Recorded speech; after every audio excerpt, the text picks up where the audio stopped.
Friends, welcome to my channel 360 wealth management. आज हम देखने वाले हैं जो स्टॉक है वो है स्टेट बैंक ऑफ इंडिया। तो आप देख रहे हैं कि अभी जो प्राइस चल रहा है स्टेट बैंक ऑफ इंडिया का 431 है और अभी उसका लो देखे तो 176 है। तो आप देख रहे हो तो उसका पैसा ऑलमोस्ट एक साल में 2 गुना से ज़्यादा हो गया है।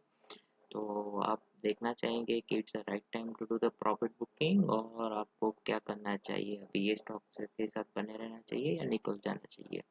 तो चलो देखते हैं फाइनेंशियल डेटा बैंक्स के। सो अब हम जो डेटा देखने वाले हैं वो पिछले 10 साल का है, जो कम बैंक्स का होता है प्रॉफिट एंड लॉस स्टेटमेंट। तो आप देख रहे हो कि रेवेन्यू, बैंक का रेवेन्यू कितना हो गया है पिछले 10 साल में। तो देखो एसबीआई का रेवेन्यू पहले 2010 में 1,81,000 करोड़ था, अभी जो बढ़कर ऑलमोस्ट 277,135 करोड़ हो गया है। ओके। और रेवेन्यू क्यों देखना पड़ता है, क्योंकि बैंक क्या करती है, जो बैंक जैसे हम एफडी रखते हैं तो एफडी पे बैंक क्या करती है, डिफरेंट डिफरेंट लोन्स देती है, जैसे कि पर्सनल लोन देती है, एजुकेशनल लोन देती है, व्हीकल लोन देती है, हाउसिंग लोन देती है, या बैंक दूसरे इंडस्ट्रियलिस्ट को पैसा देती है। तो ये सब क्या होती है, लैंडिंग एक्टिविटी होती है। उसके बाद तो बैंक को क्या होता है, उस पे जो इंटरेस्ट होता है वो एज अ रेवेन्यू शोकेस होता है। तो आप देख रहे हैं कि बैंक का रेवेन्यू कितना हो गया है, 3 गुना हो गया है।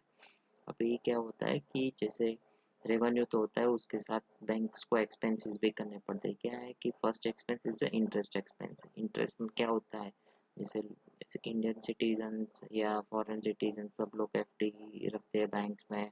ओके। तो क्या होता है, बैंक को उस पे इंटरेस्ट देना पड़ता है, सेविंग अकाउंट पे इंटरेस्ट देना पड़ता है। तो बैंक को ये खर्चा होता है। तो ये खर्चा 2010 में 66,000 करोड़ था, जो बढ़कर अभी 1,53,000 करोड़ हो गया है।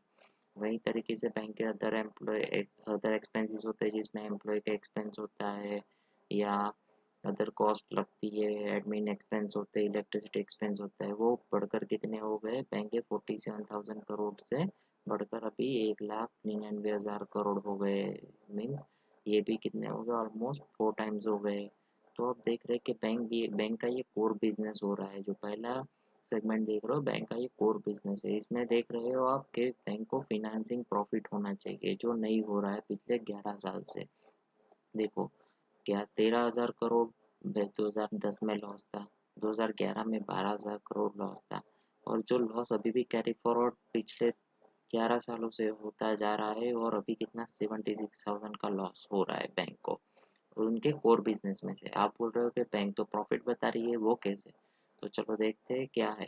तो बैंक देखते हो तो ये पैसा जो प्रॉफिट शो कर रही है वो बेसिकली अदर इनकम से आ रहा है। अदर इनकम क्या होती है बैंक की, अदर इनकम क्या होता है कि जैसे बैंक अदर एक्टिविटीज करती है, अदर ऑपरेशंस करती है, जैसे क्रॉस सेलिंग करती है, इंश्योरेंस बेचती है, या आप सेविंग अकाउंट में बैलेंस मेंटेन नहीं कर रही हो तो चार्ज लेती है। फिर आप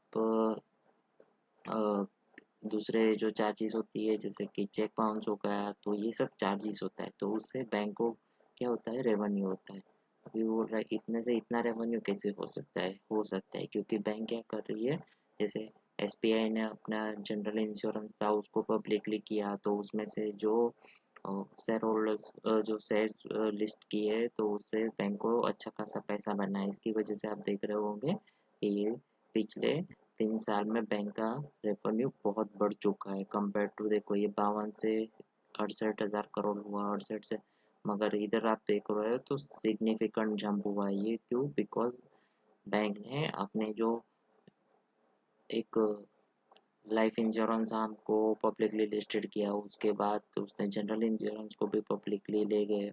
ओके। उसकी वजह से बैंक का अदर इनकम भी जंप हुआ है। उसकी वजह से आप देखोगे कि प्रॉफिटेबिलिटी बैंक की दिख रही है compared to the 17, 18 or 19.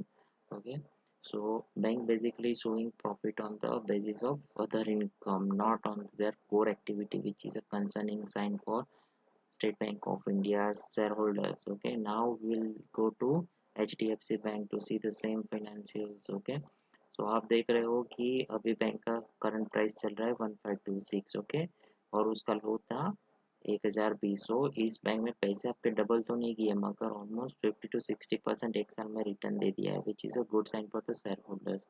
Okay, अभी चलो बैंक के ऐसे ही फाइनेंशियल देखते हैं लास्ट 10 years के। ओके देखो अभी HDFC बैंक दिख रहा है आपको, तो HDFC बैंक के देखो 2010 में कितना रेवेन्यू था 16,000 करोड़, जो बढ़कर अभी 1,28,000 ऑलमोस्ट 8 times हो गए। इंटरेस्ट कॉस्ट कितना 7,000 करोड़ से बढ़कर 57,000, तो ये 9 times हो गया है। ओके, ये एक्सपेंसेस कितने हुए 7,222 करोड़ थे जो बढ़कर 56, वो भी 8 times हुए। Then also bank is able to show the financing profit since last 11 years। देखिए, so bank is consistently showing the profit and profit is how much, almost you can see the 20 to 25 times in the multiply हुआ है पिछले कितने 11 साल में 25 time profit हो गया है बैंक का 613 करोड़ से 14,000 crore which is a really strongest fundamentals you can say because it is हमने SBI का देखा वो भी सेम बिजनेस में है मगर नहीं कर पा रही है प्रॉफिट। आप HDFC बैंक देखो कंटिन्यूसली प्रॉफिट शोकेस कर रही है। ओके, और पिछले कितने 11 साल से। ओके, बैंक का अदर इनकम भी अच्छी तरीके से इम्प्रूव हो रहा है। देखिए और 4,210 करोड़ 2010 में था, वो कितना हो गया है तो ऑलमोस्ट 30,000 करोड़ हो गया है। तो वो भी बैंक ने कितना इम्प्रूव किया है 7 times से ज़्यादा इम्प्रूव कर दिया है।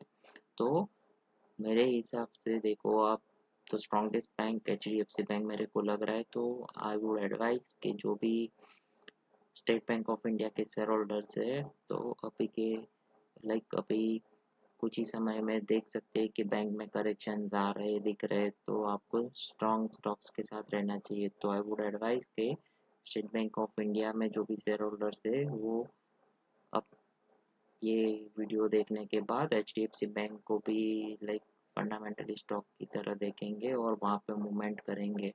देखो ऐसा नहीं होता कि पब्लिक सेक्टर बैंक ही अच्छा कर पाती है, वहाँ पे मनी से पे। देखो आपने देखा कि जो बैंक अपने कोर बिजनेस में ही प्रॉफिट नहीं कर पा रही है, okay, only based on other income. So other income जैसे किसी का भी सैलरी फिक्स होता है, अदर इनकम फिक्स किसी का भी नहीं रहता, तो वैसे भी bank can not sustain for long with other income.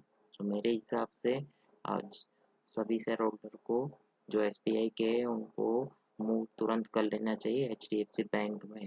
Thank you all for watching and just subscribe my channel.